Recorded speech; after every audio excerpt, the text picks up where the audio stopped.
You are being domesticated and you don't even realize it. They call it modern achievement, but the right name for it is anesthesia. With every new comfort invented, a new layer of your power is stripped away, because constant comfort is not progress.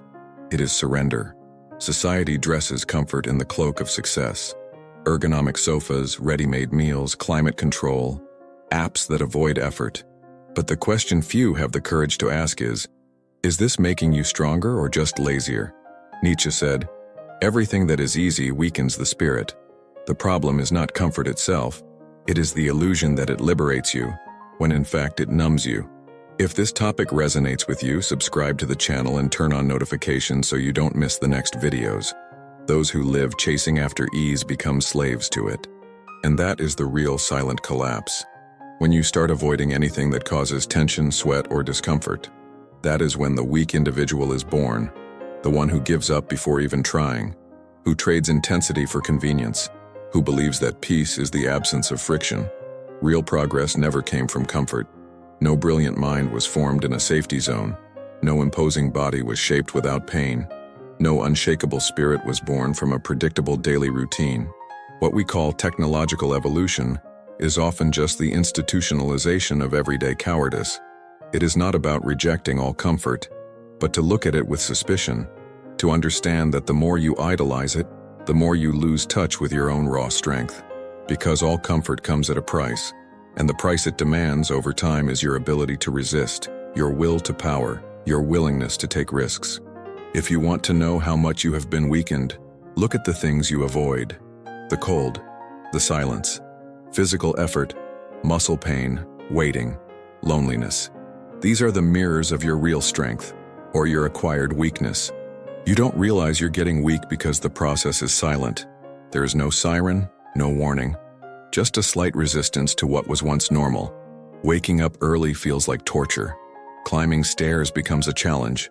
Boredom becomes unbearable. Modern weakness is subtle, and therefore so dangerous. It doesn't announce itself, it creeps in. It starts with a shortcut, an excuse, a just this once.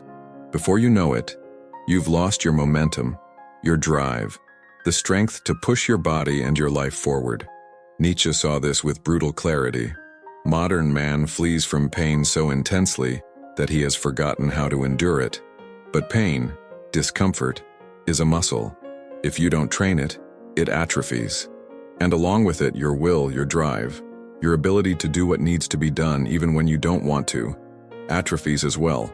This weakening is psychological, physical, and existential. It makes you procrastinate on what's important. It makes you seek immediate pleasure as an anesthetic for your own stagnation. It turns you into a spectator of your own life, waiting for the world to change without lifting a finger. The comfort zone disguises itself as a good life, but it kills by starvation. It takes away your hunger. It takes away your urgency. It takes away your instinct. And worst of all, it rewards you with cheap dopamine, social media, TV shows, junk food, empty compliments. Meanwhile, what really builds strength is being avoided. The cold, the silence, the rejection, persistence without applause, the hard routine with no promise of immediate reward. Most people aren't losing because they're at a disadvantage. They're losing because they're soft, because everything has been made too easy. And what is too easy never builds character. The question remains, how much of your current weakness is natural, and how much has been cultivated by excessive comfort? How much of your apathy, your fatigue, your anxiety comes simply from the fact that you have stopped facing what challenges you? What bothers you today is what will strengthen you tomorrow, if you have the courage to face it. Discomfort is not an obstacle. It is a gym. It is a forge. It is a battlefield where character is trained and willpower is tested. Nietzsche saw suffering as an essential part of growth. For him, pain was not punishment. It was the yeast of the soul. Without tension, without conflict, without resistance, there is no evolution. Do you want to be strong? Then stop running away from what hurts. Strength is not born in comfort. It is born when your body screams and you keep going. When your mind wants to stop and you insist. When loneliness tightens its grip and you don't run for distraction. Every discomfort you willingly face is a vote of confidence in your own power. Cold showers, waking up early, fasting, training hard, staying silent. saying no.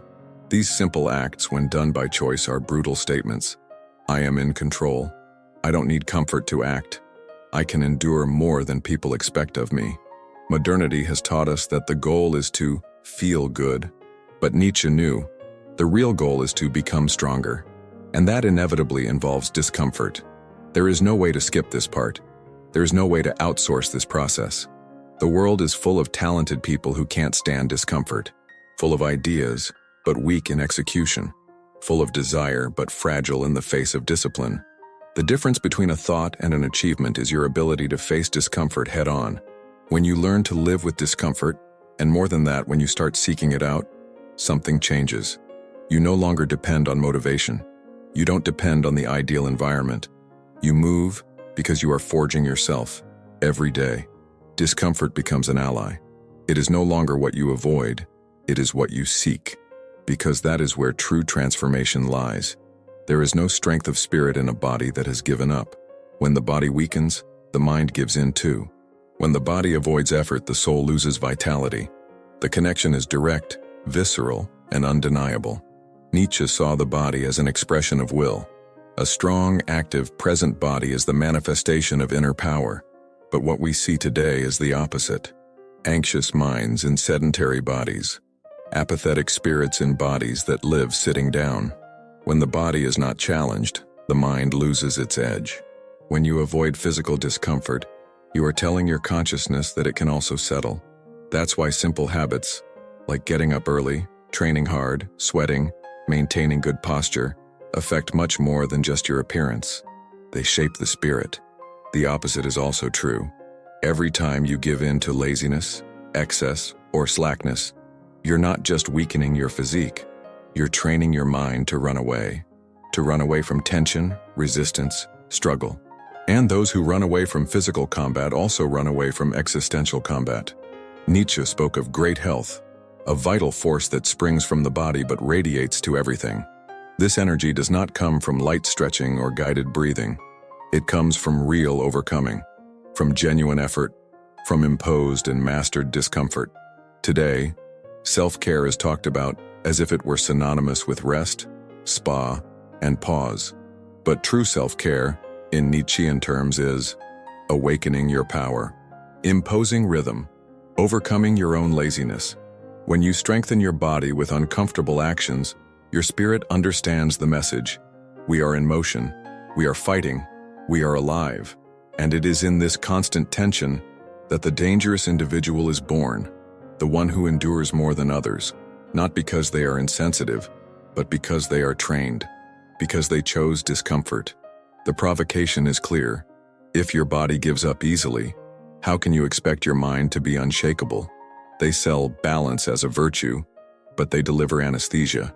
Today, everything is done to soften, level, avoid any extremes. But this obsession with stability is sabotage disguised as self-care. Nietzsche was deeply suspicious of normalization. For him, mediocrity was a direct result of trying to avoid chaos, of keeping everything under control. But life does not respect artificial balance. It demands real tension. Modern culture has created functional comfort. You exercise, but with music, air conditioning, and a timer. You meditate, but with an app, a soft voice, and notifications. You work, but at a pace that doesn't challenge you, with scheduled breaks and zero emotional discomfort. This balance is performance. It is security disguised as evolution. It is an attempt to reap the rewards of power without paying the price of friction. But there is no growth without instability. There is no strength without tension. There is no soul forged in artificial peace. The problem isn't in taking care of yourself. It's in turning care into escape. It's in using balance as an excuse to avoid facing what really drives evolution. Deep silence, hard training, difficult routines, uncomfortable truths, unedited failures. Nietzsche would say that a man who is too balanced is, in fact, a man who is anesthetized. Because real balance is not the absence of pain. It is the ability to endure pain without falling apart. Want to measure your strength? See how much tension your routine can withstand before you start complaining. See how many layers of protection you need to function. If everything has to be ideal, calm, or under control, then you are not strong. You are addicted to the neutral zone. The big trap is this. The search for balance is making you harmless. You feel good bent-toned, but you have no vigor. You are functional, but without drive. Power is born in friction, not harmony. And what you call balance may just be fear disguised as wisdom. If comfort is weakening you, there is a clear way out. Choose your own discomfort, voluntarily, daily, without excuses. Nietzsche did not believe in passivity. For him, strength arises when the individual faces chaos and decides to organize their own abyss. That's what you do when you impose ritualized discomfort on yourself. You take control of the pain. You tame it. We're not talking about random suffering. We're talking about simple but non-negotiable challenges. Cold showers, waking up an hour earlier, training without motivation, staying in absolute silence for 30 minutes. Choosing your discomfort is like signing a pact with your strongest self. It's sending a daily message to your nervous system. I'm in charge here. It's training your willpower muscle, which is atrophied in 90% of people. And why does it work? Because voluntary discomfort creates structure. It activates vigilance, focus, and internal overcoming. It breaks the addiction to immediate pleasure. You start the day facing what you don't want. And that changes everything. It's not about the cold shower itself. It's about saying yes to discomfort early on. It's about overcoming an internal resistance that, if not fought, will dominate the rest of your day. Nietzsche believed that the superior man is one who imposes values on himself. Choosing your own discomfort is a practical way to do that. It's living by a code. It's creating controlled tension that sharpens the mind, strengthens the body, and disciplines the ego. The world isn't going to make it easy for you. And waiting for the right moment is the greatest modern self-deception. So the strategy is simple. Create your own battlefield, every single day. The discomfort you choose today is the shield you carry tomorrow. The only question that matters now is, what discomfort will you make part of your routine, starting today? Don't underestimate the power of a small act, as long as it hurts. It is in the uncomfortable details, repeated with discipline, that metamorphosis happens. The 3-minute cold shower, the workout without music, the sugar-free meal, the words left unsaid at the right moment. These light tortures are catalysts for profound transformation, because it's not the size of the discomfort that matters. It's the symbolism. It's the message you send to yourself. I am not a slave to pleasure. I don't run away from discomfort. I choose to toughen up. Nietzsche said that endurance is a superior art, and every small act of voluntary resistance is a rehearsal for resisting what really matters. You don't train for discomfort. You train in discomfort. These micro-decisions shape your internal architecture. You begin to see the world differently. While others react emotionally, you respond with firmness. While others avoid tension, you treat it as routine. While others collapse in the face of frustration, you simply carry on. This is not masochism. It's about building armor. It's about creating an internal shield that can only be developed with controlled friction. Every uncomfortable choice you repeat becomes a building block of your new identity. You stop being someone who seeks motivation and become someone who executes. You stop being sensitive to instability and become driven by decision. Small daily tortures have a powerful side effect. They eliminate excess drama, excess doubt, excess waiting. You become minimalist in your actions, direct, strong, consistent. And most importantly, you start to trust yourself in a different way. Not because everything is going well, but because silently, you know you are becoming dangerous. Dangerous in the best sense. You can take it. And taking it today is a rare superpower. And that generates a silent but relentless pride, knowing that you can take what most people run away from. Nietzsche admired this kind of strength. He saw greatness in those who didn't need praise, acceptance, or ease. This is the pride of those who have overcome their own dependence on comfort. You get out of bed early, not because you're excited, but because you've decided to. You train without pleasure, because you understand that discipline is worth more than willpower. You do what is necessary, even when no one is watching. And that gives you a rare kind of self-esteem. Not the kind based on applause, but the kind that comes from inner mastery. The certainty that you can function under pressure. The confidence that you won't fall apart in the cold, in pain, in rejection, in loneliness. This is the kind of pride that no one gives you. You build it with sweat, with sacrifice, with resilience. Every time you deny yourself easy pleasure, you add a layer to your armor. Every time you overcome temptation, you shape your character. And the most interesting thing is that the more you practice this self-control, the less you miss what once seemed indispensable. Sugar, the couch, compliments, distractions. They lose their power over you. You become the kind of person who doesn't need the ideal environment to perform, who doesn't complain about the weather, sleep, or mood, who acts because they know that action is the center of power. And this becomes visible, not just in the body, but in the eyes, in speech, in presence. People notice there is something solid there, someone who does not negotiate with their own weakness. Nietzsche believed that the highest spirit is one that loves its own demands. The pride of not needing comfort is exactly that. You demand of yourself, and you love that demand, because it makes you feel alive, whole, invincible on the inside. Most people see pain as a limitation, but those who truly evolve transform it into language. Pain is a given. Pain is information. Pain is a guide. Nietzsche did not romanticize suffering. He reframed it. For him, pain was not punishment. It was a test. And those who go through it with their eyes open without drama come out the other side stronger, clearer, more dangerous. You can react to pain as a victim or use it as a radar. It shows you what still dominates you. Fear of the cold reveals your dependence on comfort. Irritation while waiting shows your lack of presence. Early fatigue betrays your lack of real discipline. When you start studying pain instead of running away from it, everything changes. You stop being passive and become analytical. You understand, if this affects me, it's because there is still weakness here.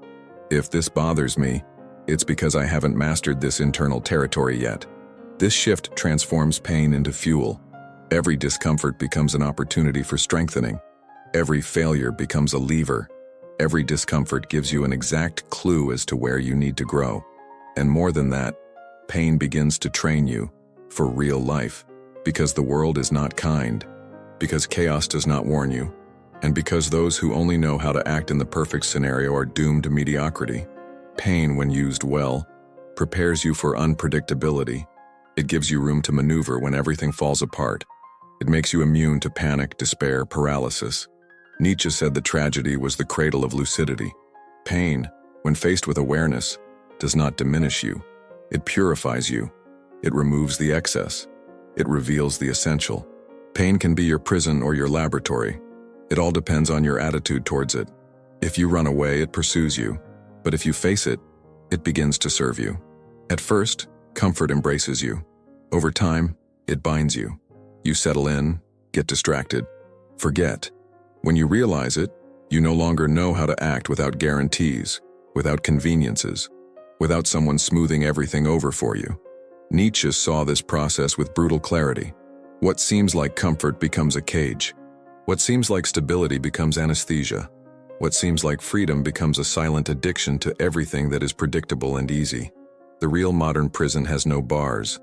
It has a sofa, Wi-Fi, food delivery, and promises of instant happiness. And that's why it's so effective, because it seems harmless. But inside it, your spirit slowly dies. You weren't made to live sedated. You were made to endure, to expand, to test your own limits. And that requires discomfort, voluntary, constant, strategic. The good news? You can get out of the cage at any time. You don't need 1,000 courses or divine inspiration. Just choose one discomfort, one, and make it part of your routine as a ritual to regain your strength. Wake up earlier, train harder, be silent, eat less, refuse distractions. The choice is yours, but it has to hurt. Because what doesn't hurt doesn't change, and what doesn't change keeps you captive. Nietzsche said, "The greatness of man lies in being a bridge, not an end." You are a bridge between your weak version and your dangerous version, and discomfort is the only way forward. So the final question is, will you continue to seek comfort as if it were salvation, or will you choose discomfort as a strategy for liberation? If this content made sense to you, don't just watch it.